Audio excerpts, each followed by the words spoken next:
Vrijspraak geëist voor oudemoord in Vlissingen. Het is maandag 15 februari. Dit is Zeeland Nu. Nog steeds onduidelijk wat daar gebeurd is. Vaccinaties nu onder de skihal. En jongensdroom wordt werkelijkheid. Goedenavond. Een bijzondere zaak vandaag voor de rechtbank in Middelburg. Ruim 10 jaar na de moord op de 36-jarige Joost van der Linden moest een 53-jarige man uit Almere zich vandaag verantwoorden. Maar de officier van justitie eist bij nader inzien vrijspraak. Op de avond van 11 oktober 2010 werd Joost van der Linden doodgevonden in een huis aan de Dortsmanstraat in Vlissingen. Er werden 2 verdachten aangehouden, een man en een vrouw. De vrouw was hoofdverdachte en werd vervolgd voor de moord. Maar na vele rechtszaken werd zij vrijgesproken. De man werd alleen veroordeeld tot 5 maanden cel voor het bemoeilijken van het politieonderzoek. Maar hij wordt nu alsnog vervolgd voor moord in vereniging. Nadat de vrouwelijke verdachte is vrijgesproken, heeft de familie geklaagd bij het Hof. Dat kan als ze vinden dat iemand toch vervolgd moet worden. En het Hof heeft de opdracht gegeven aan het OM om inderdaad hem te vervolgen. En dat is wat we nu doen. Joost van der Linden zou zijn gewurgd met een USB-kabel om hem te beroven. Zijn familie vindt het onverteerbaar dat er niemand is veroordeeld. Er waren tenslotte 3 mensen in een woning aanwezig, waarvan er 2 levend uitkwamen en eentje niet. Ja, bij de rechtbank in Middelburg staat Pim van den Bergen. Pim, die man en die vrouw die waren bij Joost in die woning. Die vrouw is dus al eerder vrijgesproken. En nu, ja, zo'n 11 jaar na de moord, staat dus nu die mannelijke verdachte terecht. Hoe kan dat nou? Ja, omdat de familie dus, nadat die vrouwelijke verdachte was vrijgesproken, niet kon leven met het feit dat er niemand verantwoordelijk werd gehouden voor de dood van Joost, deden ze beroep op een bepaald wetsartikel, artikel 12. En daardoor waren ze alsnog in staat om iemand anders voor de rechter te slepen. Dat was deze mannelijke verdachte uit Almere en dat gebeurde dus vandaag. Maar waarom eist het Openbaar Ministerie dan toch vrijspraak? Ja, de officier van justitie was duidelijk. Ze is ervan overtuigd dat Joost door geweld om het leven is gekomen. Het USB-koord, zijn keel was helemaal kapot. Maar ze heeft geen overtuigend bewijs dat deze mannelijke verdachte dat geweld heeft toegepast. Dus restte haar niets anders dan vrijspraak te eisen. Pim van den Bergen, dank je wel. Niet meer kunnen sporten omdat je ouders door de coronacrisis de contributie niet meer kunnen betalen. Het Jeugdfonds Sport en Cultuur, dat geld geeft om kinderen te laten sporten, waarschuwt dat steeds meer ouders een beroep doen op het fonds. En daardoor is het niet zeker dat elk kind straks weer kan terugkeren op de sportvelden. We kunnen wel denken dat het heel goed gaat, maar in alles wat we om ons heen zien, lijkt dat er natuurlijk niet op. En verwachten we eigenlijk dat we dit jaar dus meer aanvragen krijgen. En hopen we ook in ieder geval dat gezinnen waarin het nu wellicht tijdelijk vanwege de corona wat lastiger is, ja, dat die ook niet schromen om een aanvraag te doen. En dat die ook zeggen van ja, wij willen toch gewoon dat onze kinderen mee kunnen doen aan sport en aan cultuur. Het Jeugdfonds Sport en Cultuur helpt jaarlijks duizenden Zeeuwse kinderen naar de sportclub of bijvoorbeeld de muziekles. Maar tijdens de eerste lockdown werden aanvragen ineens een stuk minder dan normaal. Zorgwekkend volgens Plantinga. Uit de cijfers, maar dat zijn cijfers van voor de coronacrisis, blijkt dat het ongeveer om 6000 kinderen gaat in Zeeland. Ja, en we verwachten dat er meer worden. Dat zullen er in deze tijd niet minder zijn. Plantinga geeft als voorbeeld kinderen van ZZP'ers of horecapersoneel die nu minder of geen werk hebben. Ook die kinderen willen we gewoon heel graag voorzien van een sportkans. Want het mag niet zo zijn dat de coronacrisis financieel ervoor zorgt dat kinderen niet mee kunnen doen. Mensen hebben misschien minder inkomen. Denk bijvoorbeeld aan ZZP'ers, noem maar op. En het kan zijn dat kinderen daar dan de dupe van worden. Dat ouders bijvoorbeeld zeggen van andere prioriteiten eerst. Dus sporten kunnen we nog even laten liggen. Als iemand weet hoe belangrijk het jeugdfonds kan zijn, dan is het wel Saïd Bouzambou uit Oost-Soeburg. Voetballen deed hij vooral op straat, totdat hij via zijn zus in aanraking kwam met het fonds. Hoe hebben ze jou geholpen? Contributie natuurlijk. En, ik kon ook mijn eerste voetbalschoentjes halen. Dat deed ik ook met een bon van het Jeugdsportfonds. Dus op die manier hebben ze mij wel echt geholpen, waar ik ook echt dankbaar voor ben. Bouzambou is nu bekend als international van het Nederlands zaalvoetbalteam en zag veel van de wereld door zijn sport. Zonder het jeugdfonds was het voor Bouzambou veel moeilijker geweest om te komen waar hij nu is. Sportief gezien is het belangrijk voor me geweest, maar ook, ik denk ook maatschappelijk. Maar ook gewoon een stukje ontwikkeling als mens, wat mij gewoon heeft geholpen. Dus het is niet alleen op sportief gebied. Het is gewoon super belangrijk ook voor kinderen dat ze zich ook op maatschappelijk, sociaal vlak gewoon ook kunnen ontwikkelen. Het is voor het Jeugdfonds nu extra belangrijk om zichtbaar te zijn. En daarom doet het een beroep op de ouders om ook daadwerkelijk een aanvraag te doen. Wij vinden dat ieder kind mee moet doen. Maar ja, het is wel belangrijk dat ouders via een tussenpersoon zich melden, zodat we ze kunnen helpen. Want ja, als ouders zich niet melden, en we merken ook wel dat er soms toch een bepaalde schaamte is, dat snappen we ook. Maar ja, jongens, als het gaat om deelname van je kind aan sport- en cultuuractiviteiten, ja, dan moeten we dat gewoon doen.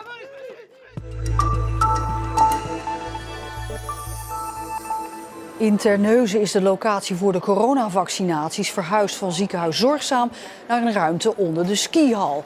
En dat is gebeurd omdat de locatie daar groter is. Er kunnen daar wel 1000 tot 1500 prikken per dag worden gegeven. Vindt u het spannend? Ja, dat wel, want het is, ik wil er zo vlug mogelijk vanaf zijn. Ik vind het leuk dat ik mag komen, tenminste. Als ik jong zou zijn, zou ik hier niet moeten zijn, maar ik ben op een leeftijd dat ik hier... dan hoor je bij de ouderen, dus dan mag je komen hier. Hè. Achteraf viel het voor Johan best mee. Ik merkte er niks van. Nee, ik heb niks gevoeld. Ik hoop dat iedereen zo snel mogelijk ingeënt is, want dan kunnen we weer allemaal bij elkaar komen. In Middelburg en Zierikzee openen volgende maand 2 nieuwe vaccinatiestraten. En als die open zijn, telt Zeeland 4 plekken waar op grote schaal gevaccineerd wordt. Corné, een goedemorgen. Verrassing. 5 Zeeuwse topsporters zijn vandaag in het zonnetje gezet voor hun prestaties in het afgelopen jaar. Para-roeier Corné de Koning uit Kloetingen was vanochtend de eerste. Hij werd Europees en wereldkampioen, maar vanwege corona kon hij daarvoor niet gehuldigd worden. Want het jaarlijkse sportgala ging niet door. En daarom dacht de provincie een alternatief.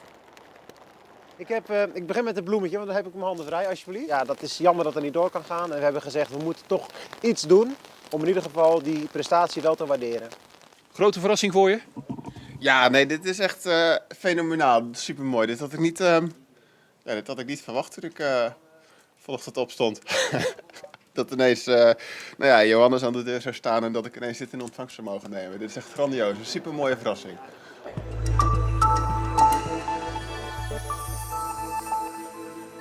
Feyenoord was altijd al zijn club en nou mag hij dan nog werken. Ook Mitchell Minnaert uit Ierseke houdt het Feyenoord-legioen op de hoogte van al het nieuws rond de club.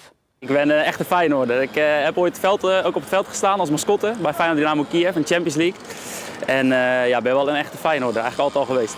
En dat is maar goed ook, want Minnaert is bijna iedere dag in Rotterdam te vinden. Hij noemt zichzelf het mediamannetje van Feyenoord. Want Minnaert zorgt er onder andere voor dat er altijd iets nieuws te vinden is op de social media kanalen van de club. Zondagmiddag 2:30, dat is wel het belangrijkste moment in de week van Feyenoord. En ook voor ons dus. We zijn meestal rond 3 uur van tevoren zijn wij in het stadion. Dat geldt ook voor uitwedstrijden. En dan begint eigenlijk de echte voorbereiding.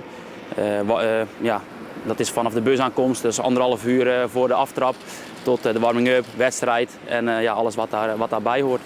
Zijn werk bestaat uit het maken van veel filmpjes, het bedenken van een tekst en dan de content publiceren. En dat is extra belangrijk nu er door corona geen supporters in het stadion zijn. Je mist de supporters wel echt. Toevallig zag ik laatst nog een samenvatting van een oude klassieker, de 6-2 die we hier wonnen. Nou, dat was echt de meest gekke werkdag die ik ooit heb gehad. En als je dan terugdenkt aan hoe dat leefde in het stadion, wat het publiek met de spelers deed, maar ook gewoon die sfeer die is niet te evenaren, ook niet door die spandoeken, hoe prachtig het ook is. Het lijkt lastig om het supportersgevoel uit te schakelen als werknemer van je favoriete club. Maar daar heeft Minnaert bijna nooit last van. Als ik achter de boarding zit en er wordt gescoord, dan kan ik het wel heel goed scheiden. Want ik denk dat niemand erop zit te wachten dat ik er dan nog in zit te schreeuwen tussendoor de filmpjes. Ik heb het 1 keer gehad dat ik er niet in kon houden. Dat was laatst in de arena. Toen maakte Jurgensen de 1-1. Het zou een hele verdiende goal zijn geweest. En toen ik het filmpje terugkeek, hoorde ik mezelf wel een geel. Toen gaf ik een geel door het film heen. Maar goed, die telde helaas niet, dus die hebben we niet in hoeven zetten. 3 jaar werkt Minnaert nu bij Feyenoord en nog nooit is hij vanuit Ierseke met tegenzin in zijn auto gestapt. Als je je kantoor in de Kuip hebt, dat is toch wel een soort droom. Of, niet dat het nou het meest fantastische kantoor ter wereld is, maar in de Kuip werken, dat is natuurlijk wel fantastisch. Elke dag met voetbal bezig zijn. En dus ook nog met je favoriete club. Ja, dat is wel het mooiste wat er is, denk ik.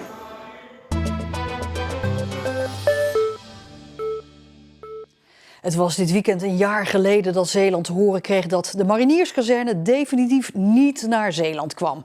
Een bittere pil voor de Zeeuwse bestuurders, nota bene op 14 februari, Valentijnsdag. Een terugblik met een provinciebestuurder en een Vlissingse wethouder. Ja, we waren echt ongelooflijk boos. Eigenlijk was heel Zeeland boos en Vlissingen in het bijzonder. Want we vonden echt dat we, ik heb toen gezegd, besodemieterd werden. En dat was ook zo, want achter onze rug om was de staatssecretaris met medeweten van haar minister aan het zoeken geweest naar andere alternatieve locaties. Het kabinet hakt de knoop door. Geen mariniers naar Zeeland. Op 14 februari barst de bom. De marinierskazerne komt definitief niet naar Vlissingen. Er zijn 2 besluiten genomen. 2 voorgenomen besluiten. Eén is dat de marinierskazerne niet naar Vlissingen zal gaan. Nou, dan komen dan woorden in je op die ik beter voor de camera niet kan herhalen. Maar u kunt zich wel voorstellen dat het een heel vervelend gevoel was. Ja, en kunt u dat omschrijven? Ja, we zijn bedonderd. Dat was het voornaamste gevoel. Toch gonsde het in Den Haag al maanden van de geruchten dat de verhuizing naar Zeeland wel eens niet door zou kunnen gaan. Het duurde ook allemaal erg lang. Wisten de Zeeuwse bestuurders echt van niets? Ja, dat heb ik achteraf nog wel eens lopen bedenken. Waarom wisten wij het niet en hadden wij het niet door en de andere helft van Nederland wel? Maar wij wisten echt van niets. En achteraf zijn jullie te naïef geweest? Nee, want we hebben een aantal keren echt aan de staatssecretaris gevraagd op verschillende bestuurlijke niveaus of er inderdaad sprake was van die geruchten, althans of dat waar was. En dat is continu ontkend. Maar jullie hadden wel wantrouwen dus? Ja, natuurlijk. Er was hier wel allerlei gevoel van, nou, er is wat aan de hand. En wat is hier nou aan de hand? Daar hebben we natuurlijk ook vragen over gesteld. Dat weten jullie ook, dat we daar vragen over gesteld hebben. Maar er is altijd de boot afgehouden of een beetje mistig gebleven. En uiteindelijk hebben we op 14 februari dat nieuws gekregen, ja. In plaats van een marinierskazerne krijgt Zeeland nu een compensatiepakket van 650 miljoen euro van het Rijk. Er komt een kenniscentrum, een grote gevangenis, snellere treinverbindingen en nog veel meer. Maar is het vertrouwen in Den Haag niet voor goed geschaad? Nou, voor goed niet. Toen was het vertrouwen weg. Het was gewoon 0,0. Op het moment dat je zo achter je rug om een loer wordt gedraaid, dan is er geen vertrouwen. En als er iets slecht is, dan is het geen vertrouwen in de Rijksoverheid hebben. Sterker nog, de overheid aan zich moet je natuurlijk vertrouwen in hebben. Die moet vertrouwen uitstralen en er ook voor zorgen dat men nakomt wat men beloofd heeft. Zorgen dat je de les leert. Niet altijd maar iedereen kunt vertrouwen, maar toch moet proberen om gezamenlijk verder te gaan. Je maakt daar vergelijkingen in, maar de meest simpele vergelijking is natuurlijk, als je meerdere keren getrouwd bent, ga je dan iedere keer weer trouwen in gemeenschap van goederen. En ik denk voor het moment, voor dat soort keuzes, als je ervoor staat, kies alsjeblieft voor het maximale vertrouwen. Of het compensatiepakket voor de marinierskazerne wordt uitgevoerd zoals nu de bedoeling is, moet nog blijken. Volgens procesbegeleider Siebe Rietstra verloopt alles in ieder geval volgens plan. De regen spoelde vandaag de meeste sneeuw van de afgelopen week weg. En met temperaturen van 6 graden boven nul is ook het schaatsen echt passé. En de komende dagen wordt het rond de 10 graden. Bijna lente, zou je zo zeggen. En tot zover deze Zeeland nu. Nog een hele fijne maandagavond en graag tot morgen.